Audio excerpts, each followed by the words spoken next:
Last Sunday. The internet connection crashed, and we could only use a mobile hotspot. Only 8 people reporting homework.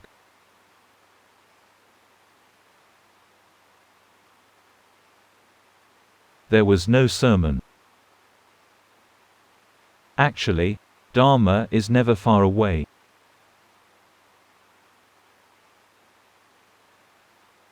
It is always presenting itself in our body and mind. If we go listen to Dharma elsewhere, we won't be able to find it. Some people think that Dharma is in the forest,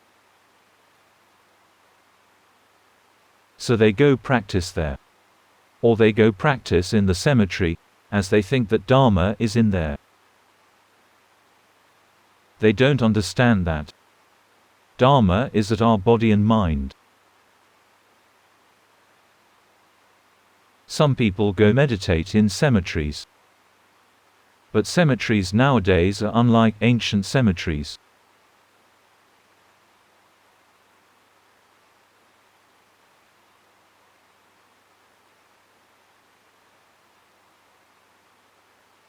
Ancient cemeteries are like deserted forest areas.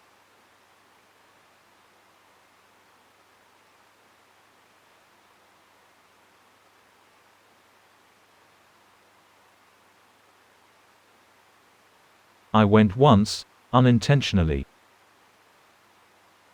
I went to meditate at a temple.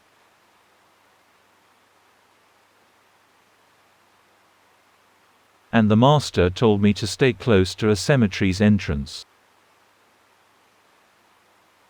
I was still a layman.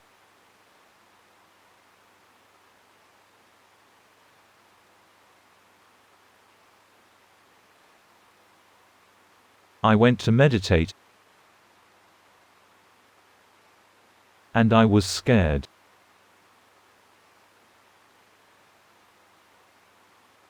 Because I saw ghosts pretty often while meditating.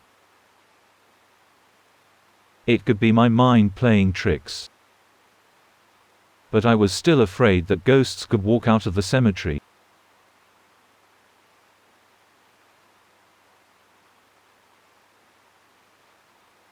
At night, I could really hear something walking and gritting its teeth.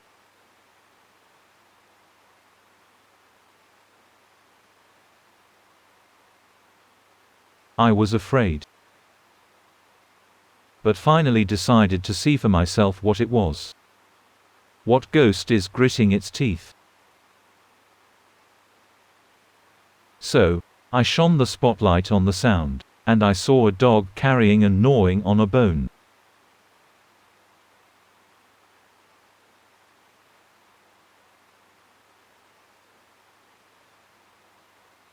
I felt ashamed.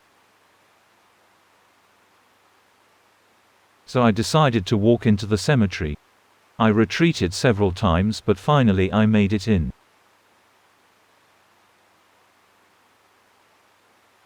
I went in to teach myself that even a dog was not afraid, so I shouldn't be either. After that day I was no longer afraid. It's only elements and nothing more.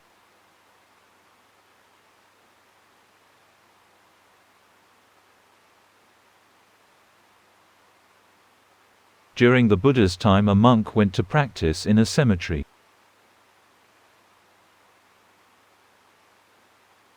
The cemetery was guarded.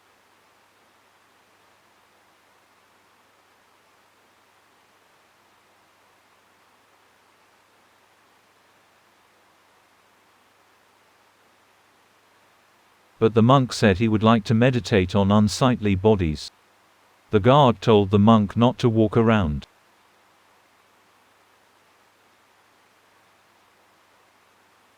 and that they would call the monk when there was a cremation.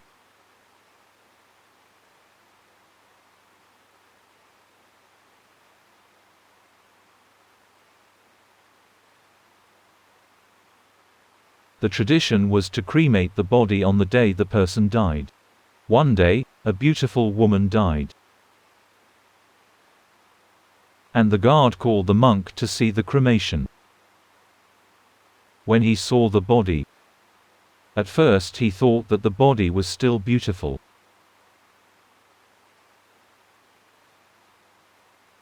But when the body started burning, it was not pretty anymore. It's like cowhide or animal skin burning.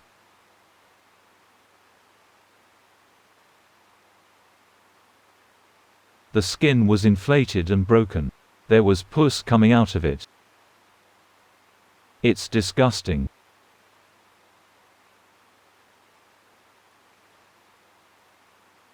Finally his mind let go and he became an arahant. We always hear a chat by the monks at funerals. Anija wata sankara, up patawaya thamino, up patchatawa nirachanti, tezang wu hasamo sukko. This is what he saw and exclaimed as he became an arahant. Fabrications are impermanent, arising and extinguishing.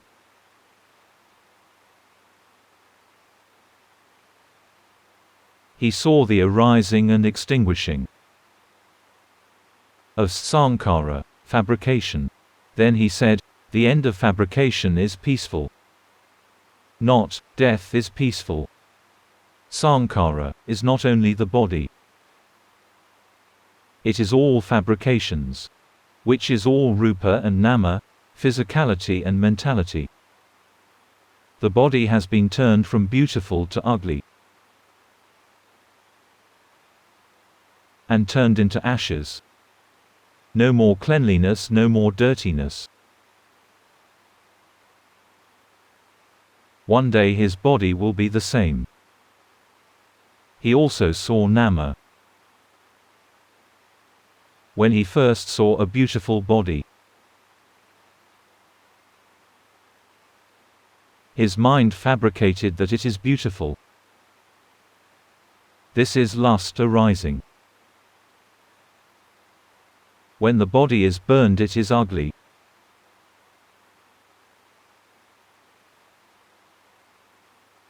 This mind doesn't like it. This is anger arising. He finally realized that it's elemental. Nothing beautiful, nothing ugly. It's just concepts. Finally everything became elements. Physical fabrication turns to elements and ends there.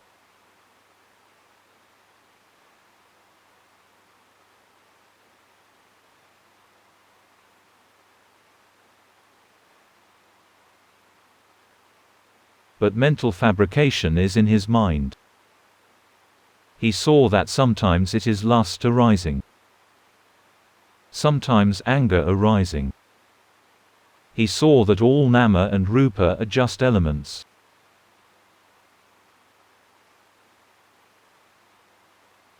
The body is fire, earth, water, wind, contained in the space element. The mental fabrications arise in unison with the knowing element, vijnana. He understood that, whether his mind fabricates anger or lust, it was suffering.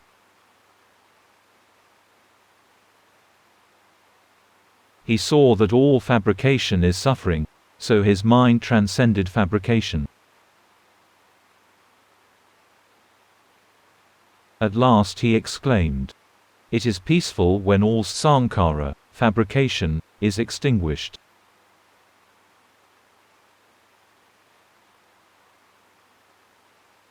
Look within your body, not at others' bodies. Learn to see the inner symmetry within ourselves.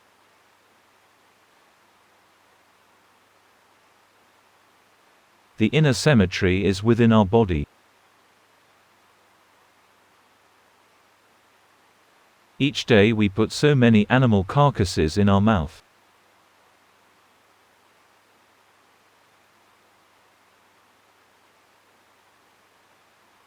See that this body is just a combination of elements, a cycle of elements flowing in and flowing out.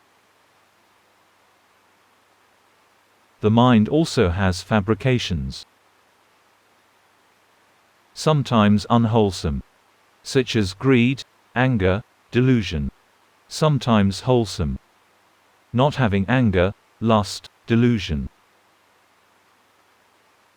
And sometimes emptiness, which is another fabrication. He realized that fabrication has no value. Whenever any fabrication arises, it's only suffering arising.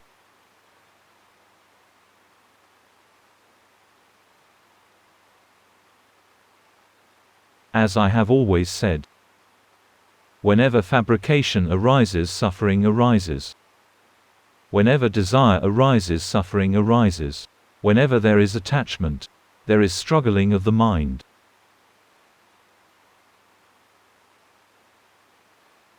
There is fabrication, becoming. Those who fabricate wholesomeness suffer as a good person. And those who fabricate unwholesomeness suffer as a bad one, fabricating emptiness that meditators always do. Like what number 8 is currently doing. There is also the third type. This is also not correct. What brings us to fabricate? Avidya leads to fabrication. We don't see the truth, that our body and mind are just elements. We think this mind is ours. We want it to be good, to be happy, calm, and to reach nirvana. So there is still desire and struggling of the mind. Trying to make it still or empty is just another form of fabrication. As long as there is desire, there is attachment and struggling of the mind. Fabrication, sankhara, is still working, and the mind can't transcend suffering yet. Once all fabrication is extinguished, it is true happiness.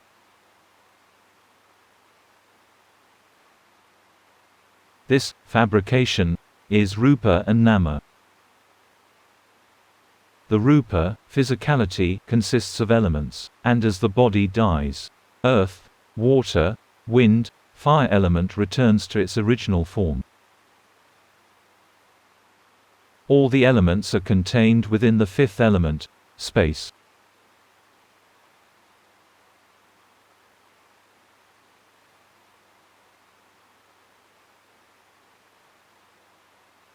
The nama is also a mental element. As long as this element is still fabricating, it is still suffering.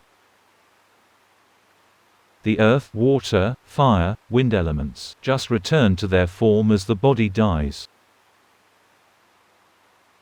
They could only work as they assemble together,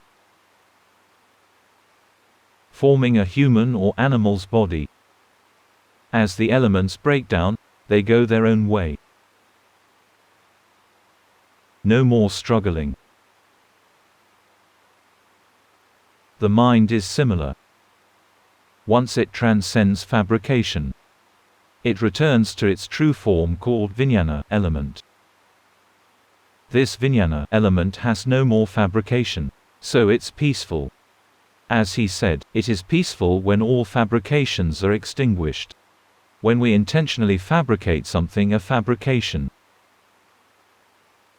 or the mind goes to fabricate anger, lust, delusion, a fabrication, or the mind fabricates wholesomeness such as 4 Brahma Viharas, mindfulness, wisdom, faith, or diligence.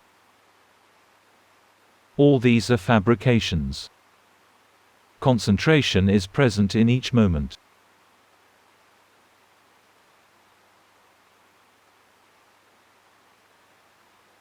There's either wrong concentration with unwholesome factors, and right concentration with wholesome factors. True right concentration is another thing, but it's also a fabrication. As I always teach about having the knower, it's also a fabrication, but it's a necessary fabrication. This ship is like this fabrication. It's a ship that we require to cross the sea. Once we get onshore, we need to relinquish the ship, the fabrication.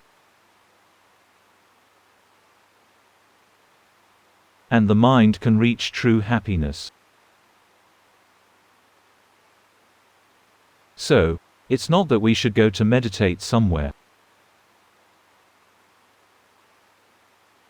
Wherever we are, practice seeing the aggregates working by themselves. All fabrications, whether rupa or nama, arise and extinguish. If we only have interests in merit making,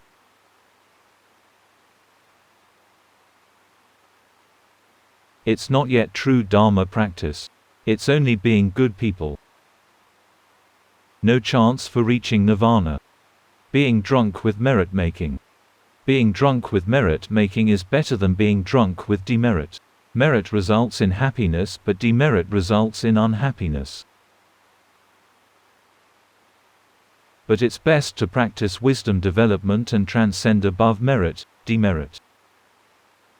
Dharma is not at the master's temples or in the forest graveyard. If we go to meditate at the graveyard and we're afraid of ghosts, it's another fabrication. We could sit all night and fabricate that we are brave.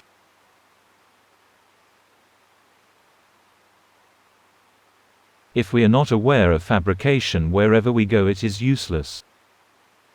But if we are aware of fabrication, it is always practice. So, Dharma practice is not limited to a place. Whenever we have mindfulness and the upright mind, it is wisdom development. Whenever we have mindfulness with a single object, that is calmness meditation. If we have the upright and neutral mind to be aware of rupa and nama, we're doing wisdom development. And we can do it everywhere, even in the bathroom. Some people say, don't practice in the bathroom, but that's not correct. Some people even reach nirvana in the bathroom. My master used to tell me a story about a monk in the apprentice group of Luang Pu Mun.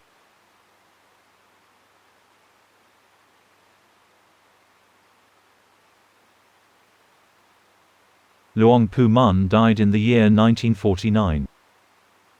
This event happened before he died, not too long ago. This monk came to ordain as an elderly monk in the forest tradition. Normally they need to have all 3 robes with them.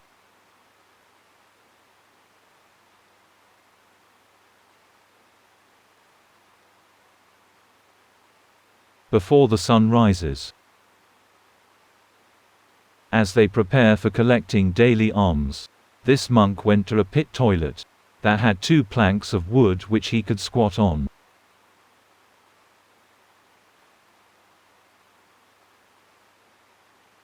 As he was doing his business, one of the robes that he had on his shoulder fell into the pit.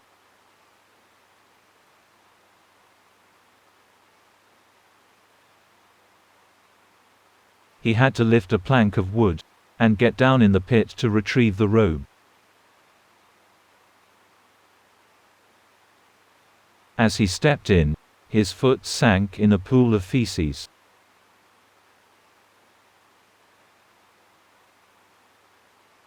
Traditionally, forest monks excrete feces into the pit and urinate into a separate ditch.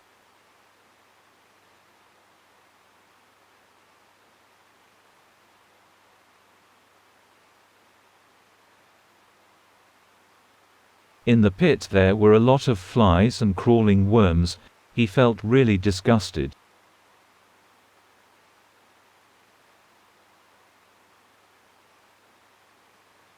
Then, he considered that he tried meditating everywhere already but never in a toilet pit.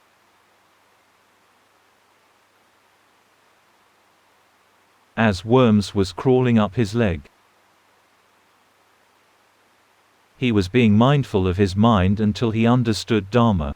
After he attained enlightenment, he climbed up to wash himself and his robes. The abbot saw him and scolded him. That it's time for collect alms, not time for washing his robes. The monk replied that he has no more business to do.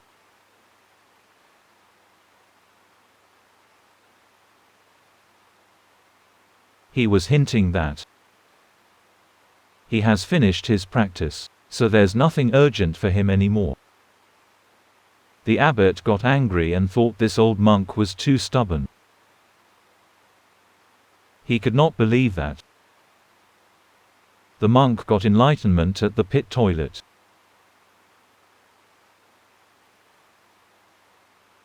So the monk said, let's go to meet Luang Pu Mun.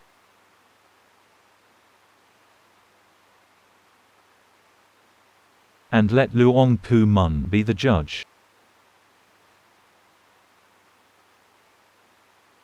The two monks set out together after breakfast. It took them 3 days to meet Luang Pu Mun. As they reached Luang Pu, he immediately said, "Get right back to your monastery. You have no more business to do. Go quickly." The abbot then understood, but he still had one doubt. Why Luang Pu told them to go back quickly? When they arrived back, it had been 7 days. The monk died that same day, as he didn't have any other intentions. So, Dharma is everywhere whether we can see it or not. Even in the toilet, Dharma is ever present. In the house, on the street, on public transport, Dharma is ever present. Dharma is everywhere.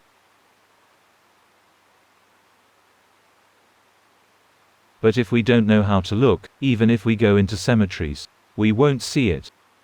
If we go in there to not be afraid of ghosts, it's not Dharma practice. To practice correctly, see the 3 characteristics of the aggregates. If we go in there to not be afraid of ghosts, we could be wasting time. Or if we go into forests but not to reduce our defilements, it's also useless.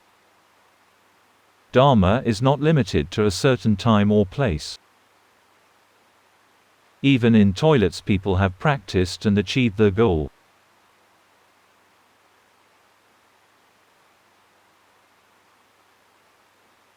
Practice to be mindful of our body and mind for the whole day, except when we need to intentionally think for working. All other time, always be mindful of our body and mind.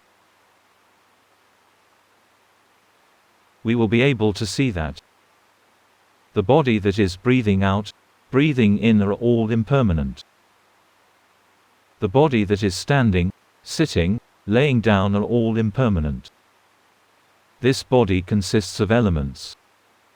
There are elements flowing in and flowing out, air flowing in and out, eating and drinking in and urinating, excreting out.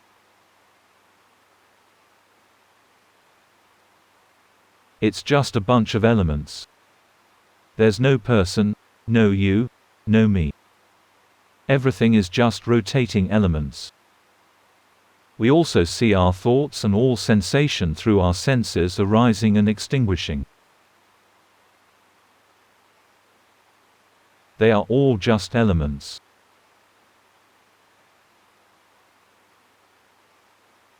The elements that we watch for our practice are not just the 4 elements, or the 6 elements. The 4 elements are earth, water, fire, and air. For the 6 elements, add space and vijnana. There are also the 18 elements for Dharma practice. 6 external elements: form, sound, smell, taste, touch, thought. 6 internal ones: the eyes, ears, nose, tongue, the body, the mind. These are 12 already. And then there's another 6 of vijnana, the sensation that arises at the eyes, ears, nose, tongue, the body, and the mental channel. In total we have 18. With enough practice, we can develop ourselves to see all of these. There seem to be many lessons to learn, but don't worry, just see what you can.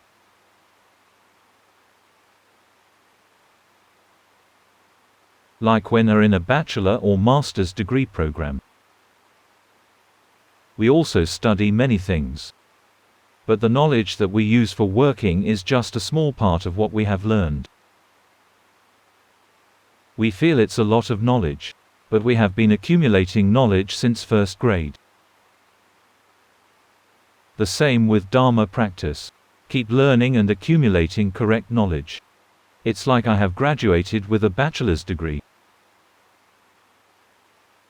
so I can recall a lot of knowledge. But if you are still in primary school, there's no need to study everything I said. Just study as much as you can. One day you could earn the doctoral degree and accomplish more than me. Nothing is certain. Just practice to be mindful of your body and mind.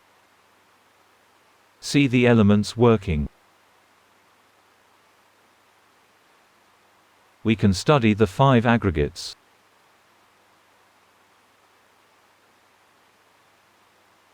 The 12 sense bases. The 18 elements.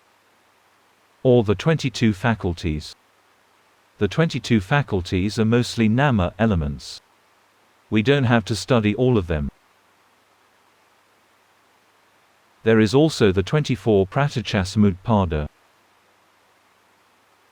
All these you will be able to learn by yourself. Just start from being mindful of your body and mind. With the upright and neutral mind, we will be able to see the truth that the body and mind are suffering, non-self, impermanent. Once we see the truth and the mind let go, there's no more fabrication. It will be able to see that the body is suffering, so we don't fabricate how to make it not suffer. When there is nothing more to do, there's no more fabrication. Most of us like to think how to practice correctly, or how to improve our practice. These are all fabrications. But when we think about our practice, it's good fabrication. It's good, but it won't get you to nirvana, because the fabrication is still there. Nirvana is the state that is above all fabrications. But initially we need to fabricate wholesomeness, and accumulate the correct understanding. Once our understanding is fully correct, the noble path appears. Once wisdom is ripe, the noble path will appear by itself. No one can make it appear. The noble path will appear by itself once our precept, concentration and wisdom are ripe. In summary, Dharma practice. It's not limited to a place or time. Whenever we are mindful of the current rupa and nama, with the upright and neutral mind, then is wisdom development. Whenever we are mindful of a single object, it is also practice, but it is calmness meditation, not vipassana. If we see our stomach bulging and contracting, these are calmness meditations. Or see our hand moving, these are calmness meditations. But if we see the moving hand is just a collection of elements, no animal, no person, arising and extinguishing, then this is vipassana. Seeing the 3 characteristics is wisdom development.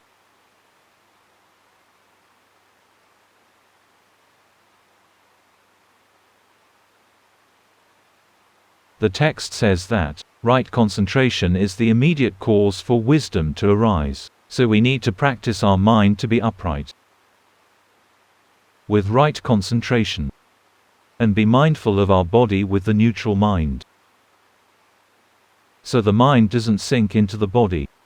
Whatever we are mindful of, don't sink into that object. If our mind sinks into the breath,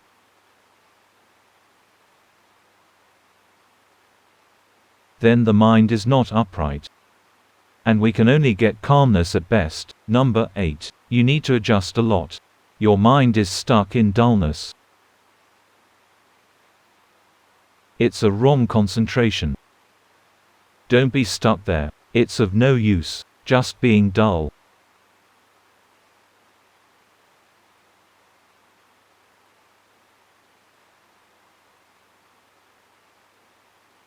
Learn about fabrications. The body and mind are fabrications. Learn about them, until we can understand the three characteristics.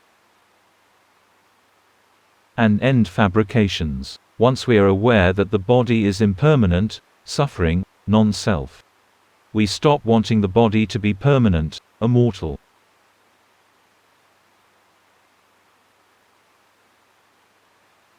We see the body is just a collection of elements.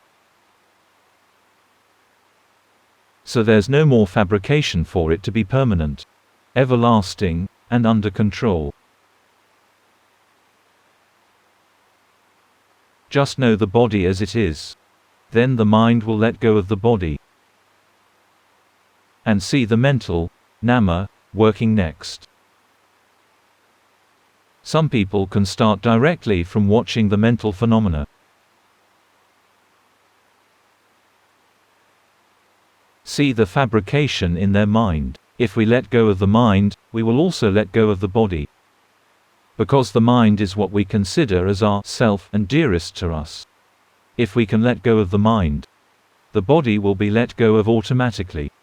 I asked Luang Pu Jun once. I go to several temples and I hear many masters always teach about looking at the body.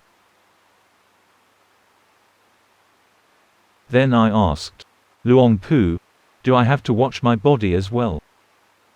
He answered, they watch the body in order to reach the mind. Once you can reach the mind, the body is to be cast away. He replied like this, because in my case, I have reached the mind already and can skip the body.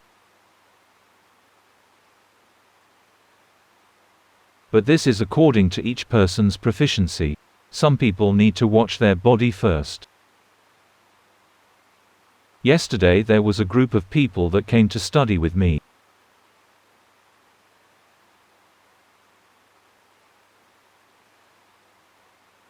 One person in the group kept on thinking, even as I told him to watch the body. He was thinking whether he could watch the mind.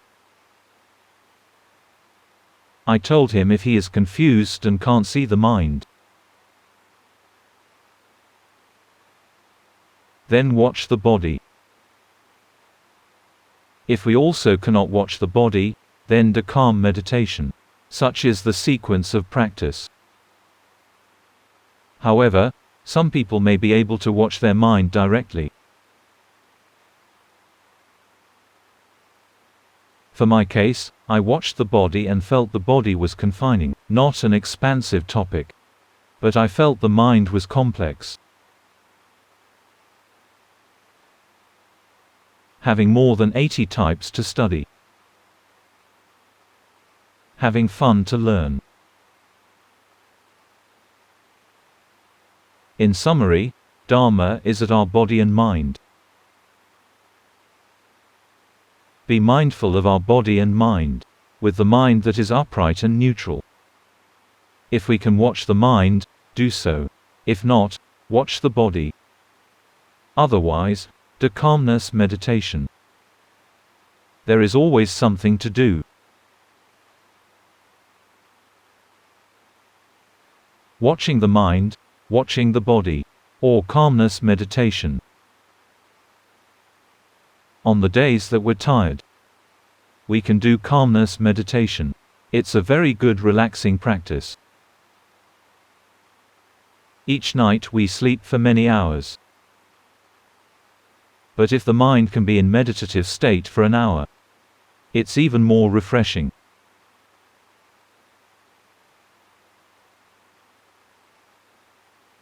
Practice everywhere and all the time. Be mindful of our body and mind, with the upright and neutral mind. If you can do so, nirvana is not far away. Dharma is not practicing for the mind to be disoriented, dull and rigid. Doing so blocks our chance to see nirvana.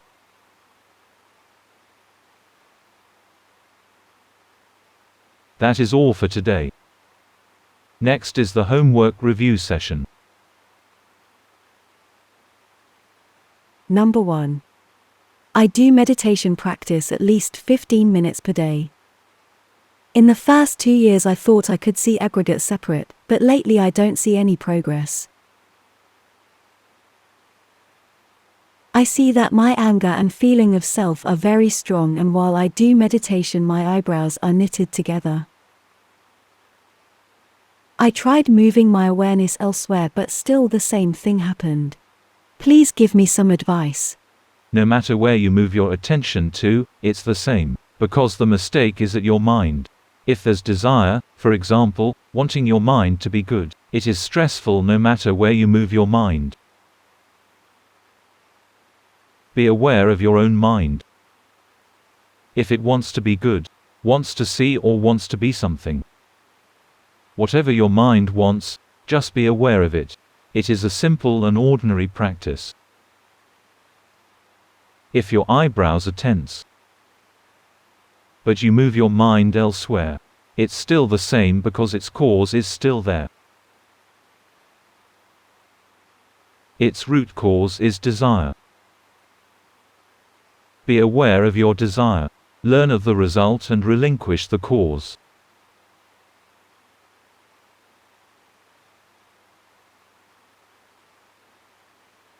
This is a critical principle for our practice. Learn the result and relinquish the cause. What are the results? The 5 aggregates and suffering are the result.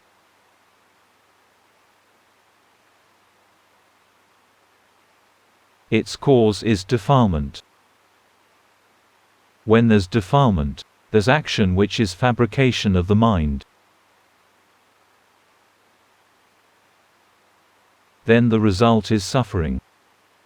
So, the Buddha said that suffering is to be made aware of, not to be relinquished. The cause of suffering is to be relinquished. Ignorance, desire, attachment, these are cause of suffering. So, if you feel your eyebrows are tense, don't think about where to put your mind,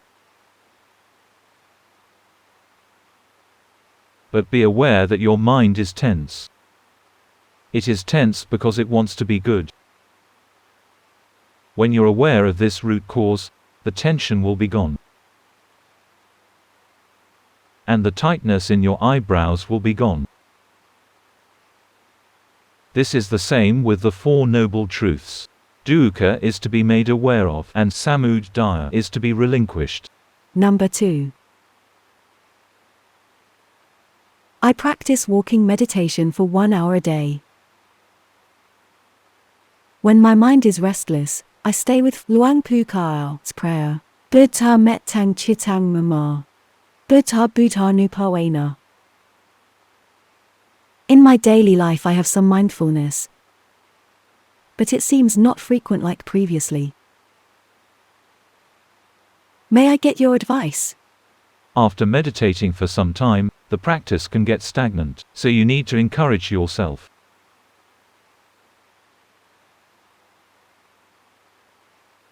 Meeting a master can make you active. And if you need to submit homework, even more so. Once you got today's slot, did you feel you need more practice? It was the same with me previously. After a period of meditating at home, I went to meet my masters.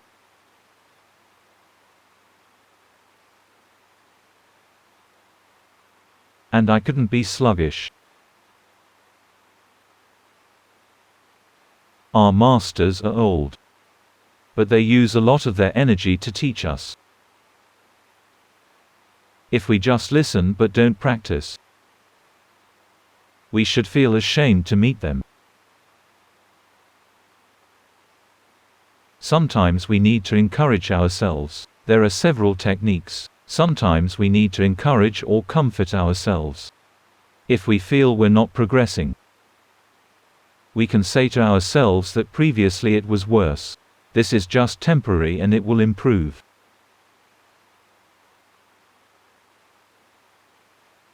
Sometimes we need to threaten it.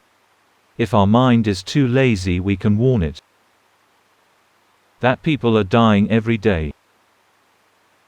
We never know when it will be our time to go. We tell it to not be in a place where at death.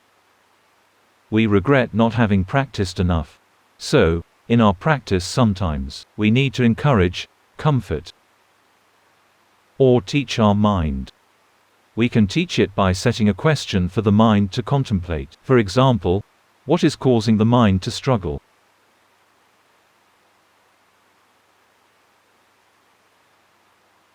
The mind can then consider what is the cause of so much struggling. Slowly set questions for it to answer. But be cautious, as this can lead to too much restlessness.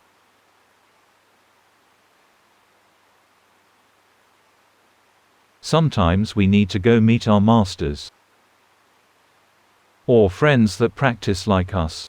When I was starting, I had a buddy that went to meet masters together with me, whether up the mountains or in forests. Every day that we meet, we would constantly talk about our practice and encourage each other. Sometimes my practice could be sluggish, but if I saw that he was active, I couldn't remain sluggish.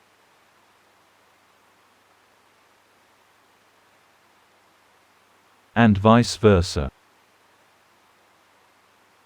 We encourage each other. If we can find a practicing friend in the same house, especially your husband or wife, it would be best, having a close friend to meditate together. And encourage each other is one way to keep our practice active.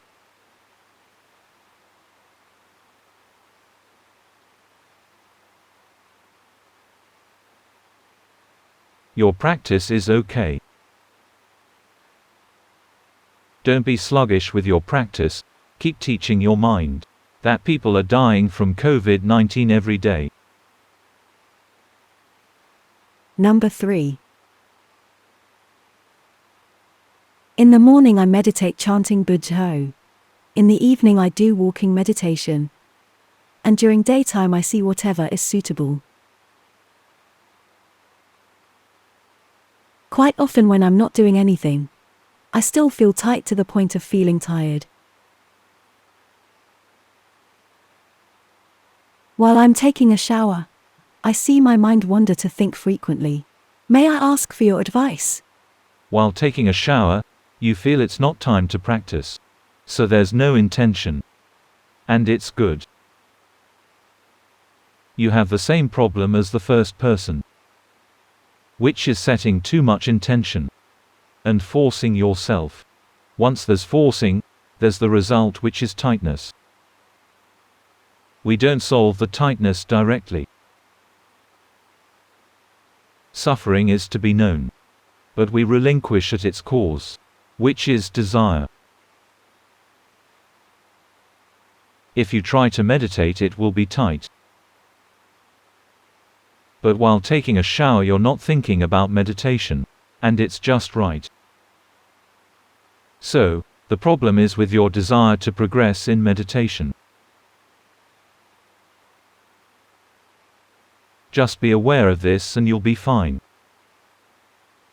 I'm applauding you for your strong perseverance and dedication to meditation. Currently your practice is okay, but if you're aware that you want to be good and forcing yourself,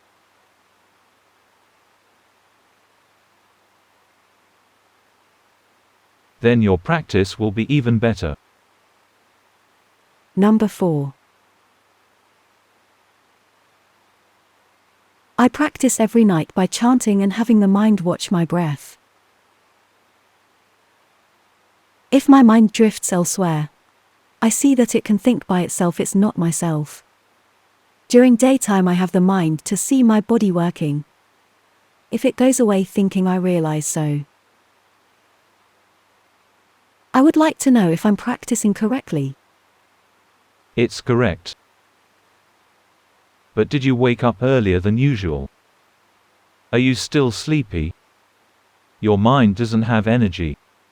If your mind is like this, just do calm meditation. Don't think about wisdom or the separation of aggregates. Just chant Buddha or watch your breath. But don't start by adjusting your mind. Just breathe and watch with a normal mind. And it'll be calm. If you adjust your mind, it may become dull. Your practice is okay. But now you don't have enough concentration. Your mind is dull and sleepy. Can you feel that after you watch your breath? Your mind has more energy, but still doesn't return to its base. If you notice so, it's not a problem. The mind will come back by itself. What you're practicing is good. Number 5.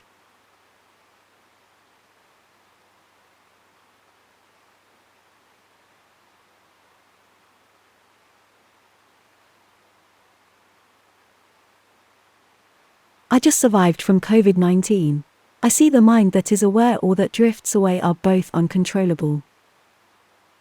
Is my practice still correct? It's correct. When we see life as uncertain, we'll have no other refuge. When we're seriously sick, not sure if we're going to survive or not, Dharma will be our only refuge. So, stay with your practice. And your mind will have more energy. Sometimes the body can heal faster. Take the lesson learned from surviving COVID-19 to teach yourself. Not to be lazy with your practice. When you're healthy, you need to practice. Sometimes you need to warn your mind. Sometimes you need to threaten it. There might be another plague coming. Life is uncertain. Keep teaching your mind to be energetic with practice.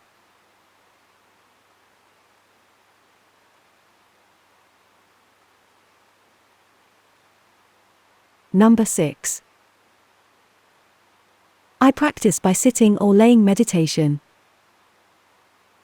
Being aware, watching my breath. When my mind is restless, I'll chant or listen to your teaching. I try to be mindful in my daily life, and I can see anger most easily.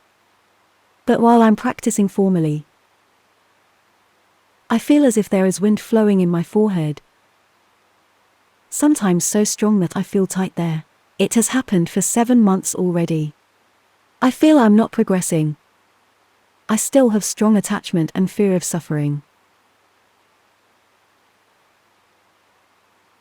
Please give me some advice. What you have said is all good. Sometimes while we practice, we can see the wind element working. See, is it at this point?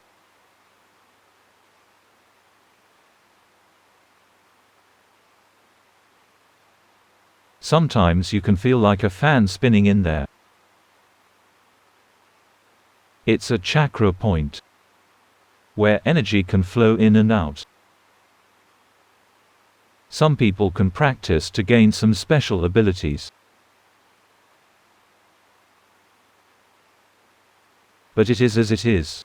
No need to pay attention to it or correct it. Just see the wind rotating at your forehead.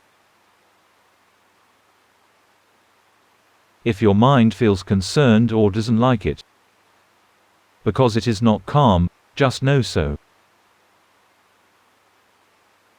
The rotation is a bodily feeling. Let it be and just be aware of your mind.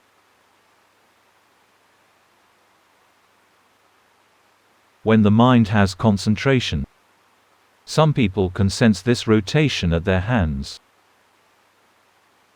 or feet or elsewhere. But it's not important.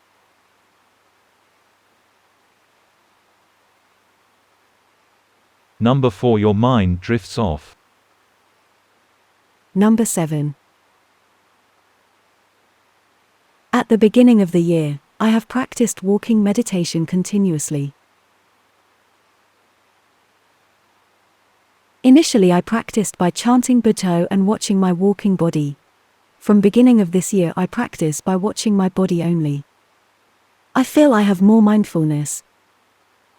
But my mind is still restless. Please advise how I should improve. You know what is good by yourself. But if your mind is restless, don't stop chanting Buddha. Restlessness is the mind going away thinking, without our intention. We chant Buddha to set a topic for the mind to think. So when it goes away, we can sense it quickly. If your mind is restless, don't leave Buddha. When your mind moves away, you can be aware quickly. What you're practicing is good. Just a bit too much restlessness. Don't throw away Buddha.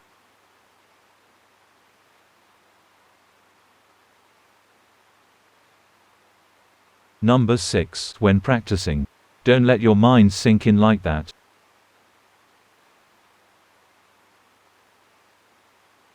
Number 3. You're still focusing too much. Just sense it.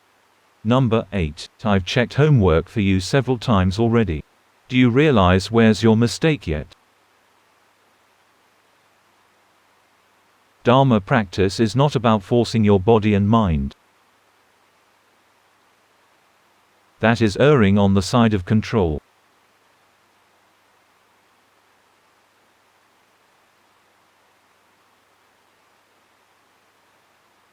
But forgetting your body and mind is erring on the side of sensual indulgence.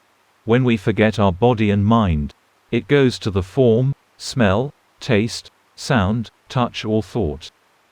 This is being too lenient. So Dharma practice is walking the middle path. Not too strict, which is being forceful, stressful. And also not too lenient, which is lacking mindfulness, being lost in thoughts. So we select a suitable meditation, and notice our mind, staying with the breath or whatever else. When the mind strays, just be aware of it. When it leaves the breath or Buddha to think, and then come back to be with your breath or Buddha again.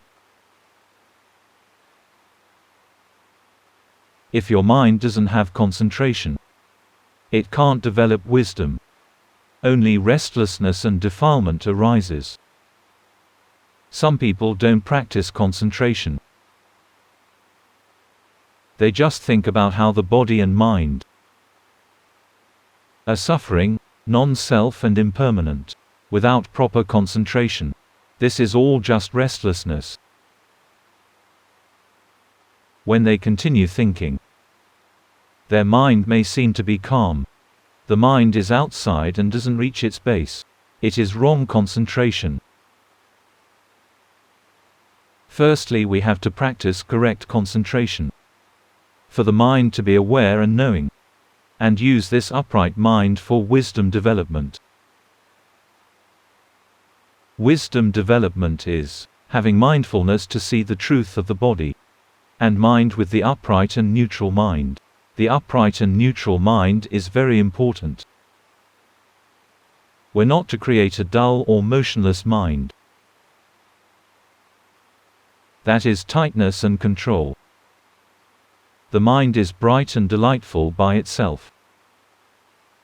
If we make it dull, that's seriously incorrect. Just wasting time. and causing pointless difficulty. Listen to the recording of my teaching and take my lesson today to improve yourself. Your mind now is much better than before. Do you realize so? Previously it was like a drunk mind.